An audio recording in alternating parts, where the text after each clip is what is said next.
Hello भाई नमस्कार शुभ सकाल आपन जो आदेश जी आज 28 डिसेम्बर चैनल जान आज सब ये टॉप न्यूज देश विदेश आरंभ कर सब गुरुत्वपूर्ण खबर परिणत पाइबा पूर्व वीडियो को लाइक करेंगे चैनल को सब्सक्राइब कर पाखर बेल आइकन क्लिक करेंगे जहाँद्वारा आप सर्वप्रथम टॉप न्यूज जानीपारे चलते जाकर खबर परिणत पाइबा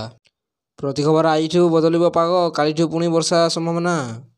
तेज काली पुणी वर्षा नहीं पूर्वानुमान करिपाग केन्द्र पश्चिमांचल प्रभाव में पश्चिम ओडिशा आज वर्षा हो नापड़ा बरगढ़ झारसुगुड़ा सुंदरगढ़ केन्दुझर और मयूरभंज जिले में हालुका वर्षा होबार संभावना रही।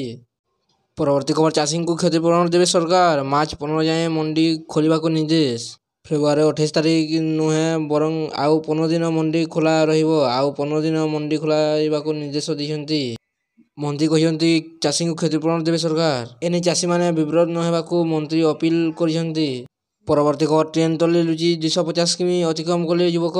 कारण ट्रेन टिकेट काटा पाखे टंका नाला तेणु रचिले युवक भयंकर उपाय ट्रेन बगी तले और चका मझिरे रही से अतिक्रम कले 250 किमी बाट। परवर्ती खबर बढ़ी चली सुना दर नुआ हार पर सुना मूल्य 10 ग्राम प्रति 270 टंका वृद्धि होइछि एवं रूपा हार वृद्धि पाई नुआ हार पर सुना मूल्य 78,000 टंका अतिक्रम कर हार 92,000 अतिक्रम कर। परवर्ती खबर 1 लाख टंका देउछन्ति सरकार कारण अनेक जन कल्याणकारी योजना मध्य गोटे हूँ प्रधानमंत्री जनमन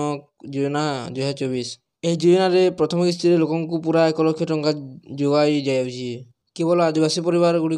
योजन प्रथम किस्ती 1 लाख टंका जोगाई जाऊँगी गत जनवरी मास 15 तारिख में यह योजन शुभारंभ करते प्रधानमंत्री। परवर्ती खबर राशन कार्ड को नहीं बड़ सूचना देले जोगाण मंत्री कारण जोगाण मंत्री कुष्मानंद पात्र देले बड़ सूचना राज्य में अच्छा 40 लाख राशन कार्डधारी प्रति जिले में 1 ରୁ 1.5 लाख भूत हिताधिकारी अच्छा वर्तमान सुधा को आसी जारी थिबा मंत्री कहितबा बेले भूत राशनधारी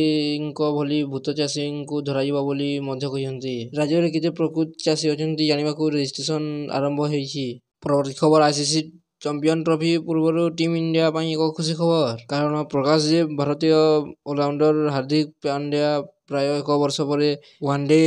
फॉर्मेट फेरुंट या पूर्व यह फॉर्मेट भारत लाई शेष थर वनडे विश्वकप 2023 बांग्लादेश विपक्ष खेली। परवर्ती खबर सस्ता है सोरिष तेल खाଇବା तेल मूल्य ह्रास कारण स्थानीय तथा अंतर्जातीय बजार में चाहिदा कम होगा और वर्धित उत्पादन स्तर वृद्धि होगा एथिसह सोयाबीन एवं राशि तेलर मूल्य में अस्थिरता परिलक्षित होइछि। परवर्ती खबर 28-29 पुणी हालुका वर्षा चिंता बढ़ाइला पाणीपाग विभाग नुआ पूर्वानुमान कारण आज और काली हालुका वर्षा होबार संभावना रही। काली पाणीपाग केन्द्र पूर्वानुमान कहला 27 ରୁ 31 जाए